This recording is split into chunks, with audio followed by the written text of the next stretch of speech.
famoso cuca-burro aqui.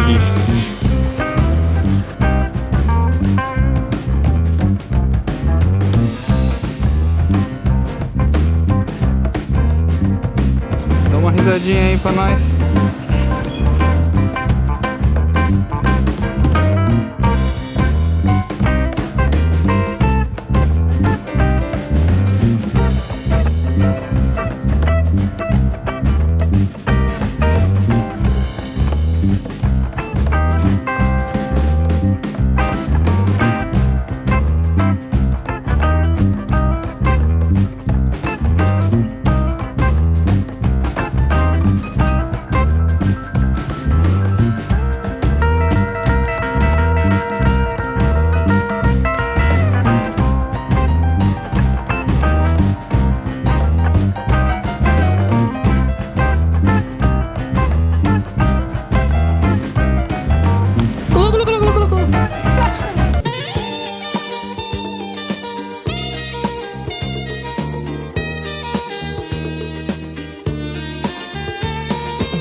Ah, safadinhos.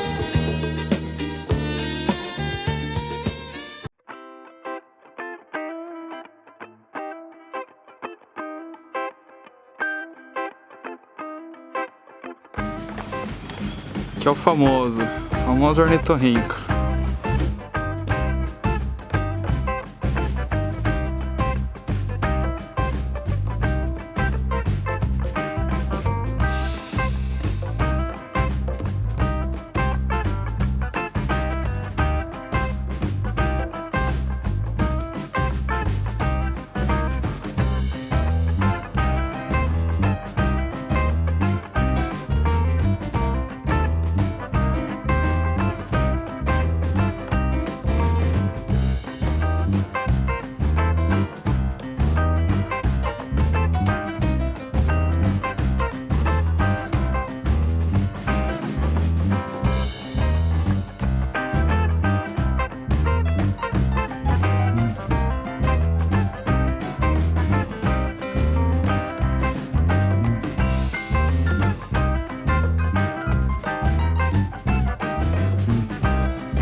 Esse é o famoso TAS.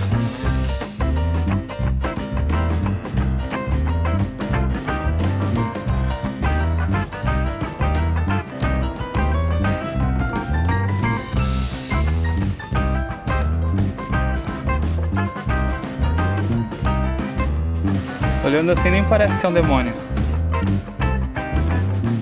Dormindo lá que é a baby.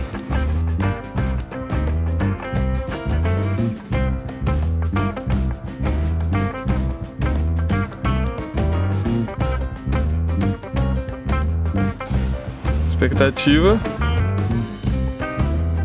realidade. Rafael, Donatello, Michelangelo, Leonardo. Eu tenho medo, velho. Eu assisti um vídeo ontem. Tartaruga pulou em cima do cara, velho. E aqui temos Lucas e seu medo de tartaruga.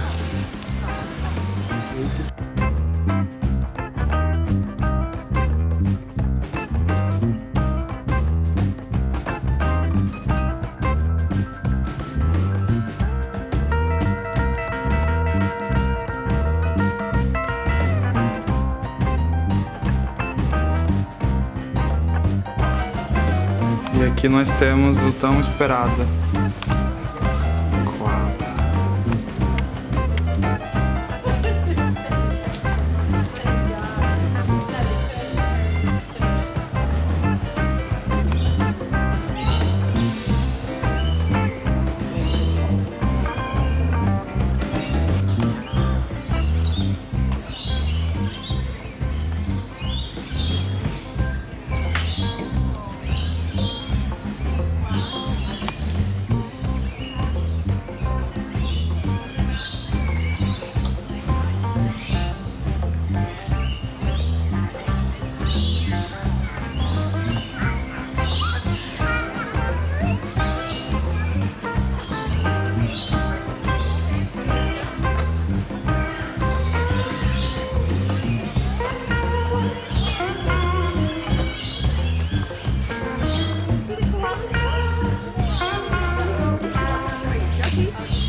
They're having little fight. Did he try to bite him? Yes, he did. Did he bite him? You want to fight?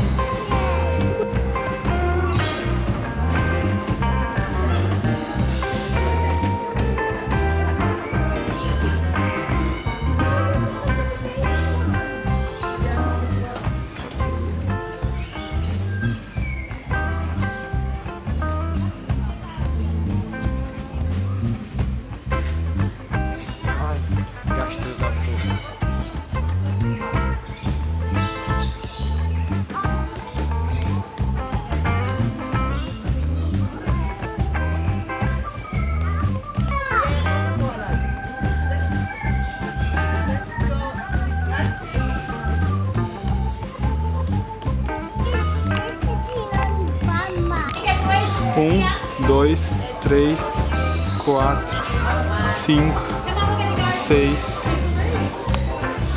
sete, oito, 9, 10, 11,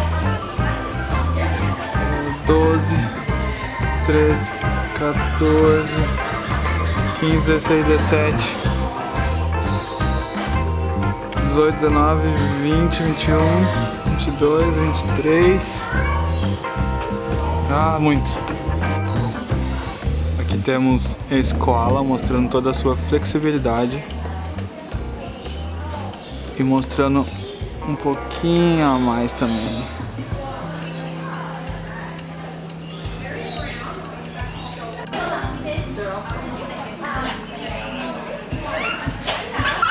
Ó, aqueles ali, ó, estão brincando, ó. Tá vendo?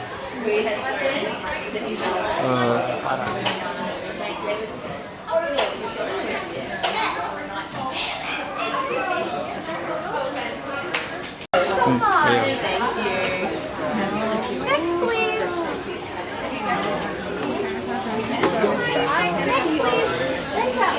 You guys all together? No, he's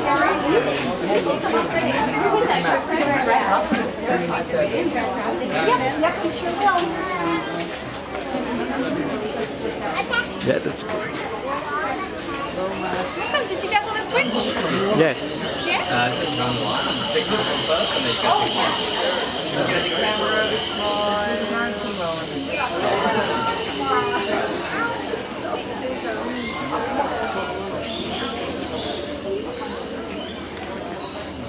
Beautiful. Thank you so much.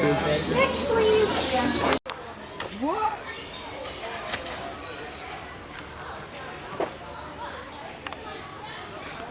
Tá meio diferente ali.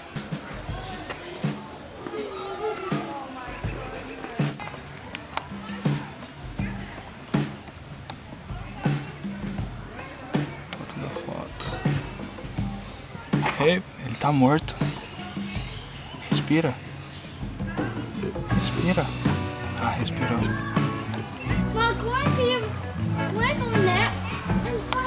Esse é a famosa capivara australiana. Deve ser a comida dele, né? Bota os animais dele pra comer.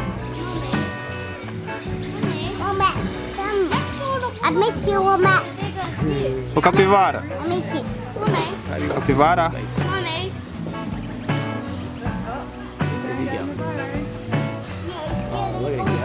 Ele tem as perninhas tortas igual o Romário. Eita porra, é um tatu, viado. Na verdade esse é o tatu australiano. Sumiu no buraco.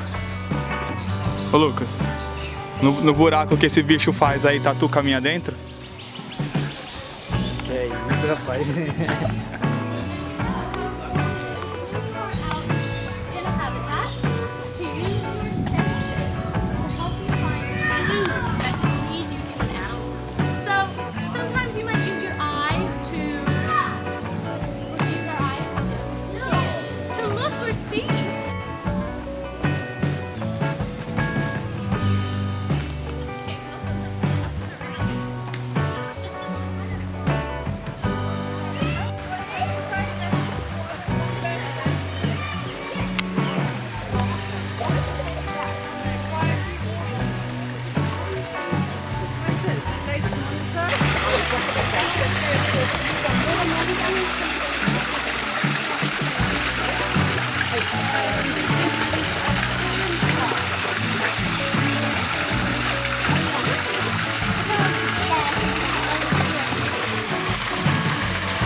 Caralho, mano, o bicho tem uns 2 metros.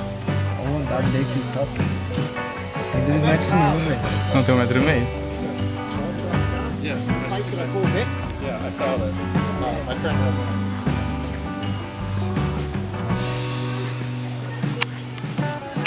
Nenhum metro. Sure. I got a good one. Video.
Cuidado, hein? Harry Potter faz o vidro sumir aí, você se fode.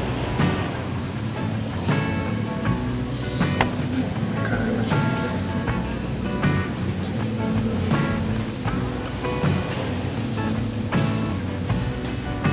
Deixa eu tá puto.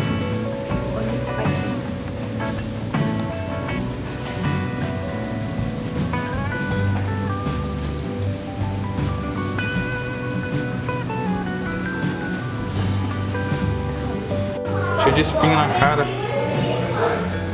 Só quero pra comer.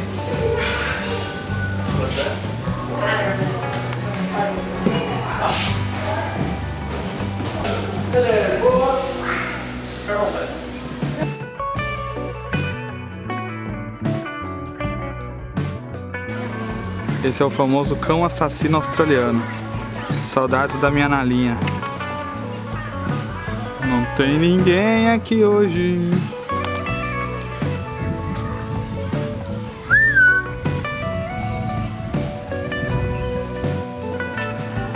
Jingle, jingle, jingle, jingle. Repetir a cara aqui.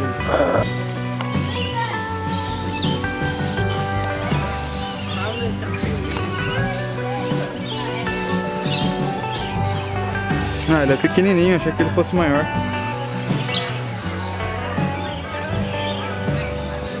Eita porra.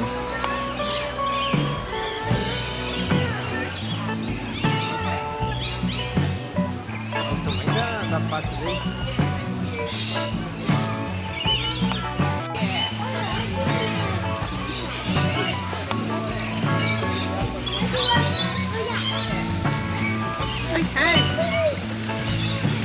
Crocodilo, tem tartaruga ali. Eles comem a tartaruga, não?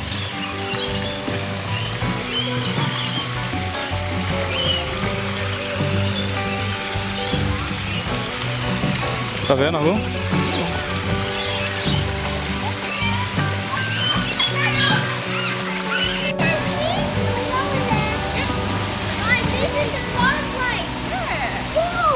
Lá, carneiro ovelha.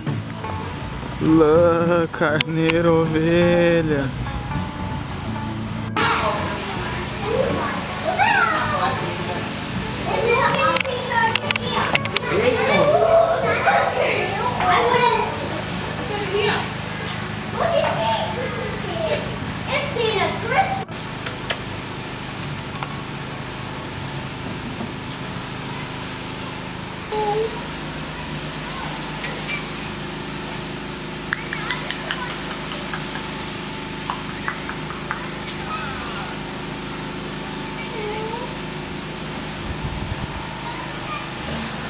Lucas tenta fazer uma amizade. O mais bacana é a casa dele, ó. Isso aqui é vida simples, vida feliz. Vocês acham que a Austrália é primeiro mundo? Olha essa casa. Antaro, Andarélio e Turélio são seus fãs. Tem que ajudar a amiga Laura. Antaro. Aqui nós vemos uma espécie muito rara de um animal exclusivo da Austrália, jamais visto em outro continente. Aqui a gente vê o almoço de mais tarde. O quê? O almoço de mais tarde. O almoço. E aqui a gente vê o prato típico do nordestino, né não? Lá no Nordeste vocês comem isso aí? Da hora isso não. Famoso carne de fode. Esses bichos pulam, velho. Isso aqui, uma cerquinha dessa aqui não é nada, velho. Hey.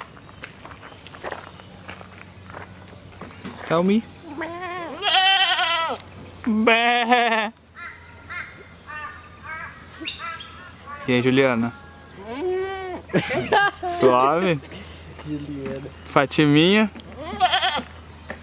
Fala, Fatiminha. Porra, Edson. Aqui, ó, no meio de todo mundo. Mas tem, né?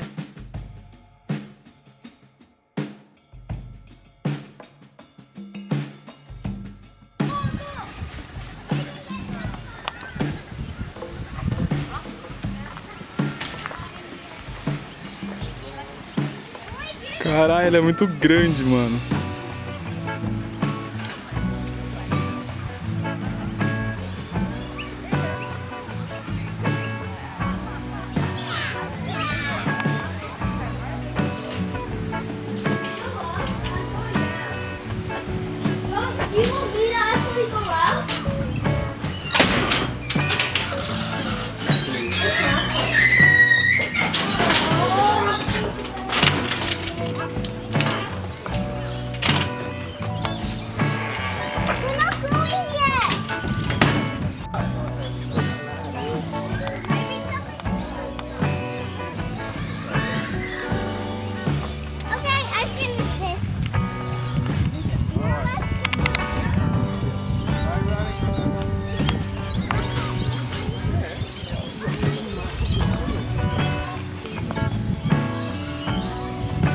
Hey, mate. Ele tem que remédio no ar.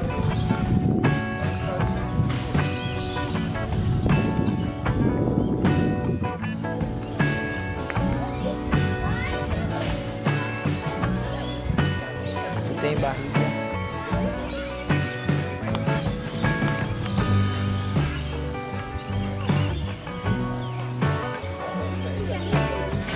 Caralho, mas ele é muito magro, velho. Olha, pula ali, ó. Mano, aquele ali tá muito invocado, aquele ali do outro lado.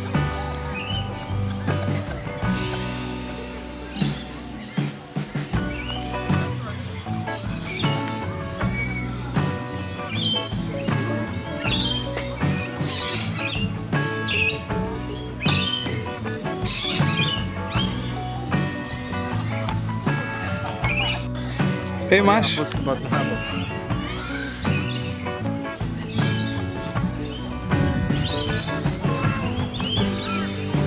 Ei, macho.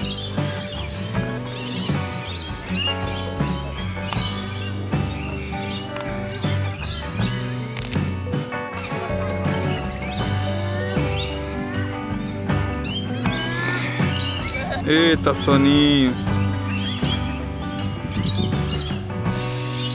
Esse aqui então só acorda amanhã.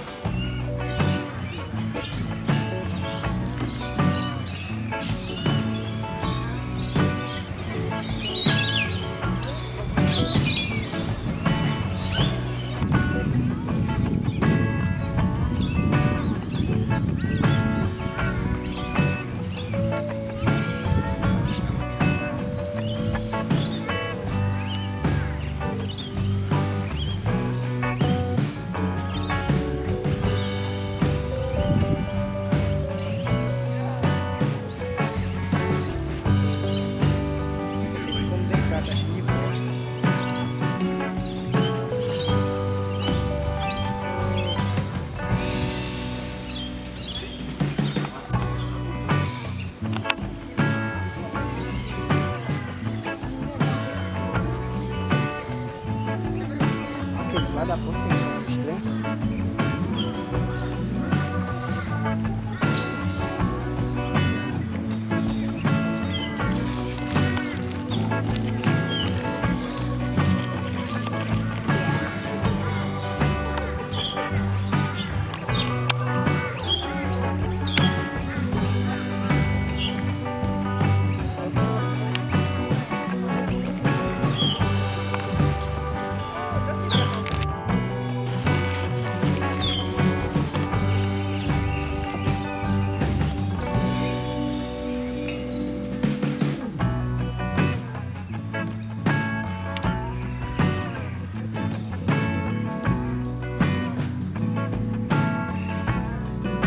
Hey, mate. Look at the camera.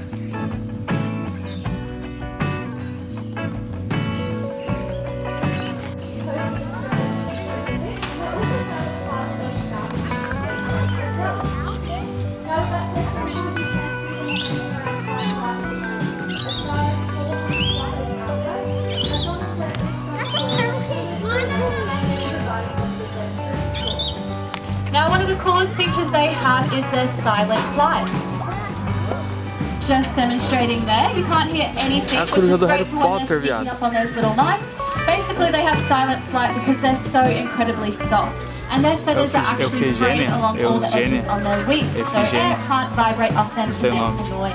Na coruja do Harry Potter. Now, barn owls are an excellent form of natural pest control, so if you do have a problem with rodents around the home, on your properties or farms, please don't rush out and buy all the harsh chemicals and poisons, often called rodenticides, because every year a lot of animals and a lot of owls will get second-hand poisoning from this stuff. So basically they'll eat an animal that's eaten the poison, and it goes into their system as well, and as you can imagine, it doesn't end. You put this between your teeth, and then Tato will come snatch it out and slide it back. Sounds good? He's happy, he's shut back down now. Alright, here we go. No, I'm just kidding. That is disgusting. We wouldn't do that. We wouldn't do that. So we're going to use this glove. Engraçadona, hein? I know you were. Okay, so pop this on your left arm. Piadista. And Tato's going to sit there on that beautiful nesting box, looking great. And you can place the audience a little bit bit more if you want. Yeah, just like that. And if you hold that tail in between your thumbs, she can gobble that down when she gets here. Okay, Toto, little lady. As I said, it is her first week in the show, so we'll see how she goes. She's clocked it beautiful. Now all you have to do is smile to your family and friends while she gobbles that down. And then in a moment, Toto will fly to her safe little nesting box out the back. Out the back, Toto. There we go. Can we please have a little round of applause for our volunteer?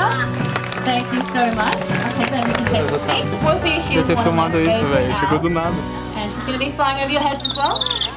Wolfie is a barking owl. So the barking owl gets their name because they have a very distinct vocal call. They actually go whoop, whoop, whoop, whoop.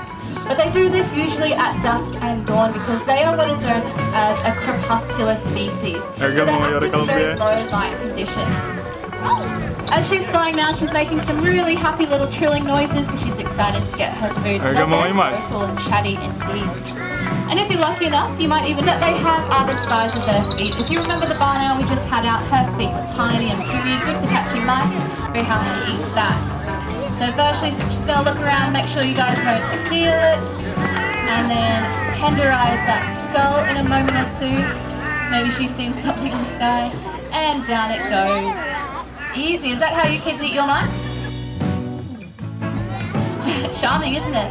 And she's got a little spaghetti tail on the end to your photo. O que é aquilo ali dentro? Now what's really interesting about this process is in a day or two, Elmo will cough back up a pellet or a pasty. And it's about the size of a large grape in this species, but essentially it's a little ball that contains all the undigested matter from the food that they have eaten. So things from that mouth like the fur, the teeth, the bones, all come back up. And it's a little bit disgusting, but it is a fantastic research tool. So researchers and scientists don't always have the time to follow birds individually. So, well, does anybody know what animal that is? O mais rápido animal do mundo. I didn't hear any of the right guesses, so I'll tell you it is the peregrine falcon. Yeah, it is a bird. Falcão, viado. Falcão, viado. So our peregrine falcon is a female. Her name is Charlie, and she's going to be flying to Frank out the front there. You'll notice that Frank's got something in his hands which is called a lure. And keep your eyes on Frank, guys. That's where all the fun stuff will be happening. And the lure is basically an ancient falconry tool consisting of a bit of rope tied to some leather, but most importantly, it's got a piece of food on the end. So they're going to play a little game of cat and mouse to demonstrate Charlie's natural hunting behaviour. And then at the end, she will catch that lure and get to enjoy the piece. I think she's about to go right over the tops of our heads, everyone. Pretty fast. Not quite. So they can reach speeds of up to 380 kilometres per hour in the wild, which is absolutely insane. That is not how fast she is flying today. So today she might be going a solid 80 kilometres per hour, and we know this because we have a tracking device on her, so we can actually track how fast she's flying.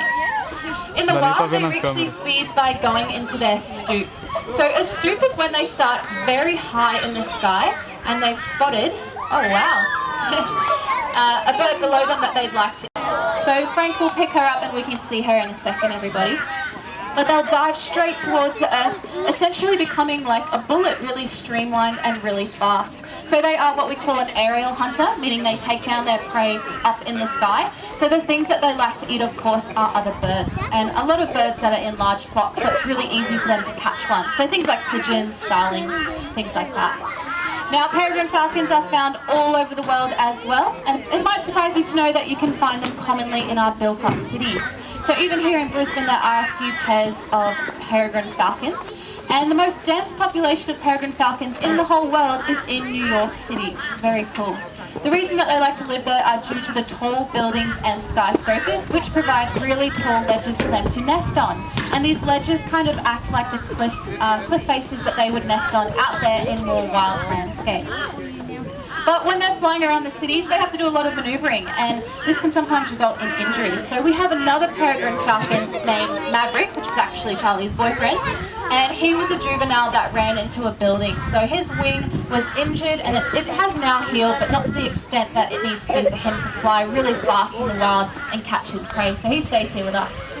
Now that Charlie's on stage, she's demonstrating a natural position that they do when they cover their food, which is called mantling. So you can see all her hackles are up, her wings are out, they're trying to protect that food. Now they might be a little bit smaller than you Yeah, so do I, but she doesn't like that. I want one with the owl, I think. I want to get a picture Who of the can see owl. that little, what was the tooth? Who can remember what the tooth thing was called on the end of her beak? Were you listening at the end? Starts with T. Rhymes with oatmeal. Toenail. There you go. Got it. Perfect. Okay. So how long does it take you to train them to do the show? That is the biggest one. That's the biggest one I've seen. Noisy. The biggest one I've seen ever. So we missed the start of the show. What kind of an eagle is that? This is a white-bellied sea eagle. They're the second largest eagle in Australia. Yep. That's very close. That's very big. I'm sure your There's teeth are one going to be bigger just than standing that up one in Australia. Thanks very much. You're welcome. Enjoy your day.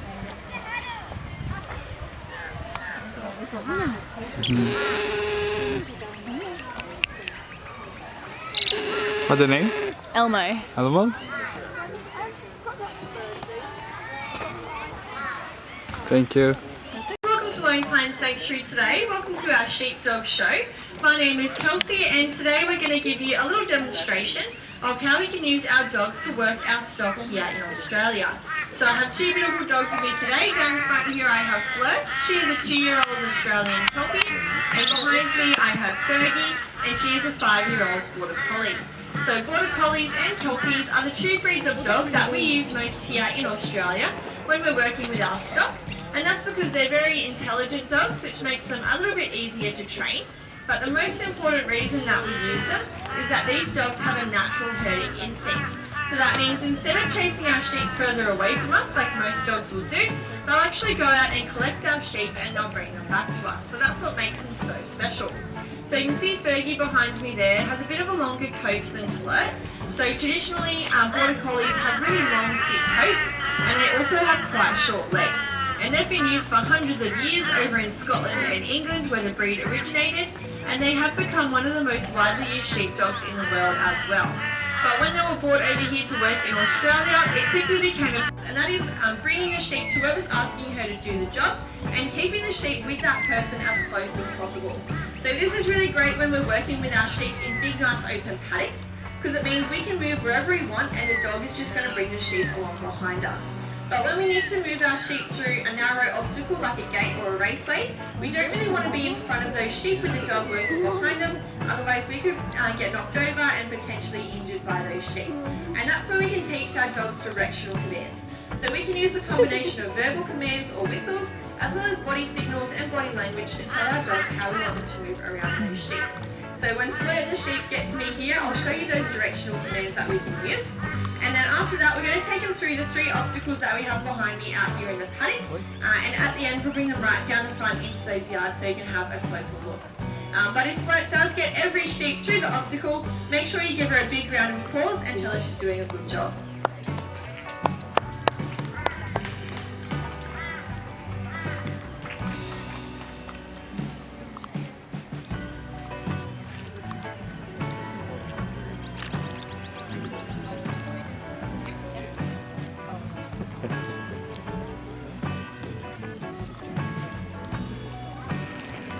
Essas porra dessas ovelhas são treinadas também, caralho. Aí fica fácil pro cachorro. Eu tô aqui dentro também já.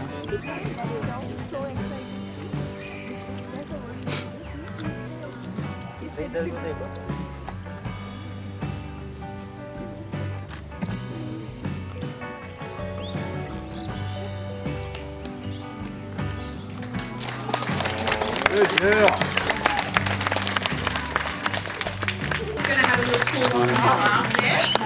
So it is really important that we have dogs like Flirt that can take our sheep down into yards like this, especially when it comes to shearing time. Sometimes we have hundreds of sheep to get to our shearers, as well as just to count our sheep and check them over as well. So I will invite you out the front in just a moment. You can come and meet Flirt, you can come and meet our sheep as well. So we've got 8 merino sheep.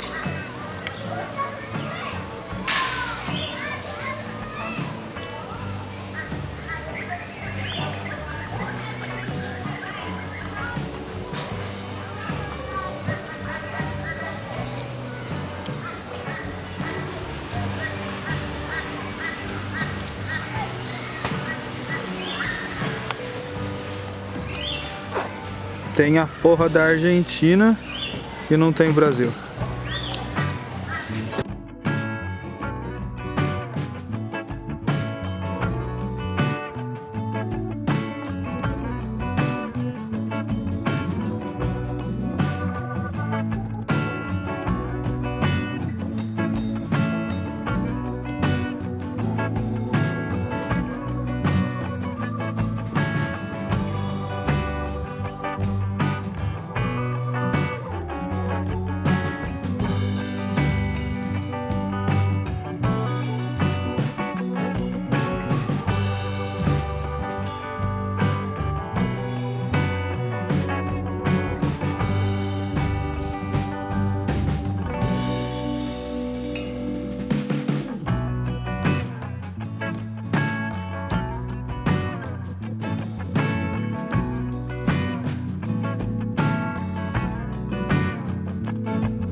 Filha da puta, não quer.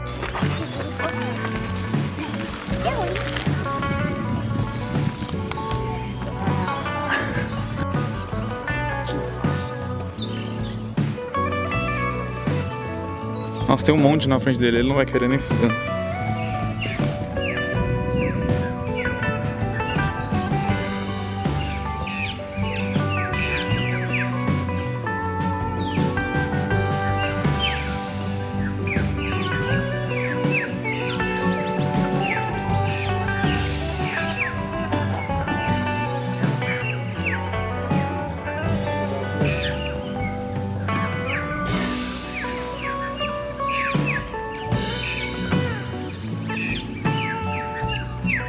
Caralho, velho.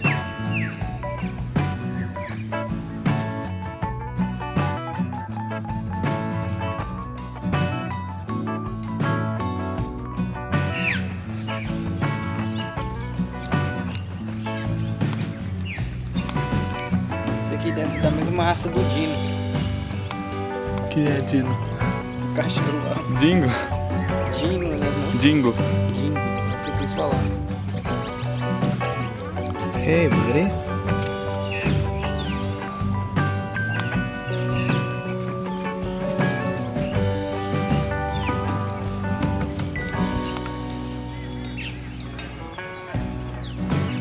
Esse aqui na minha sala. Tapetezinho.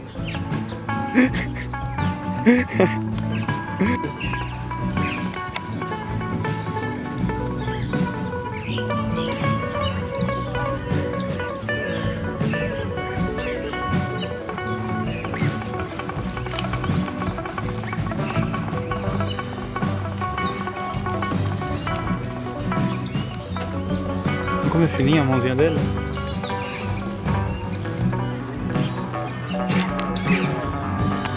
Atrasado.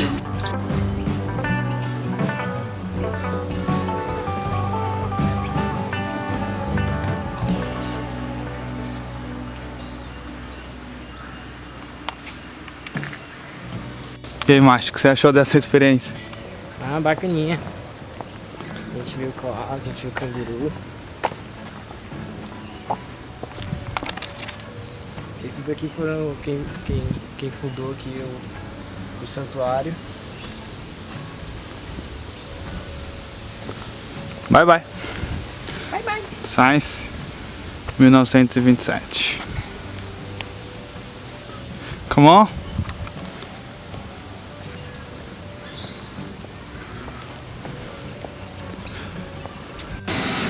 Hello, how's it going?